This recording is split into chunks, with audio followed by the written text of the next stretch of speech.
Lorsque tu finis ta séance de sport, tu te sens bien. Tu as une sensation agréable qui va s'imprégner en toi. Lorsque tu obtiens une super note à un examen sur lequel tu as travaillé, tu te sens toujours bien et tu as toujours la même sensation. Le problème, c'est que lorsque tu éjacules en regardant des vidéos de merde, tu as cette même sensation agréable. Pourtant, tu le sais très bien, ça n'a rien à voir. La sensation que tu obtiens après avoir eu ton examen découle de tous les efforts et de ton investissement en temps et en énergie, donc tu es légitime à être fier. Lorsque tu libères des endorphines après t'être démonté à la salle ou après avoir fait du sport, tu es légitime, car tu as investi ton temps et ton énergie pour quelque chose qui sera bénéfique à ton corps et à ton esprit. Mais, lorsque tu te branles sur du porno, tu n'as absolument rien fait pour l'avoir. Tout est faux. Absolument tout est faux.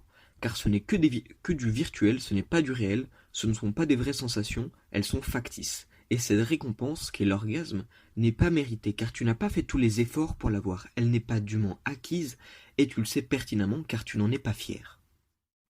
Et il y a un réel fossé entre toi qui est dans cette situation et ton futur toi, qui ne consomme plus de porno, car ce dernier ne gaspille pas son énergie ni son temps sur le porno. En effet, son temps et son énergie est mis au profit d'activités bien plus productives et plus utiles. Certes, ce n'est pas facile au début, car ça a l'air moins amusant, mais ton futur toi qui ne regarde plus de porno a tellement plus avancé. Imagine seulement.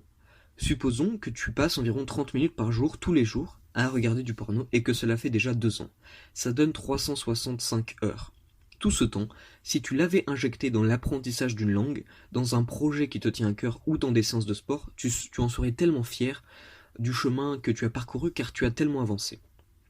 Et je ne parle même pas de tous les effets négatifs en moins, ce qui est peut-être le plus important.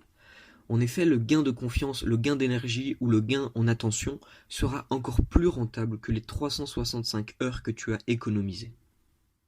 Et cette personne qui pratique le nofap, ou plutôt qui ne regarde pas de porno, n'a pas acquise tous ses dus par le mensonge, comme c'était le cas avec le porno, mais tous les résultats ont été acquis à la sueur de leur front.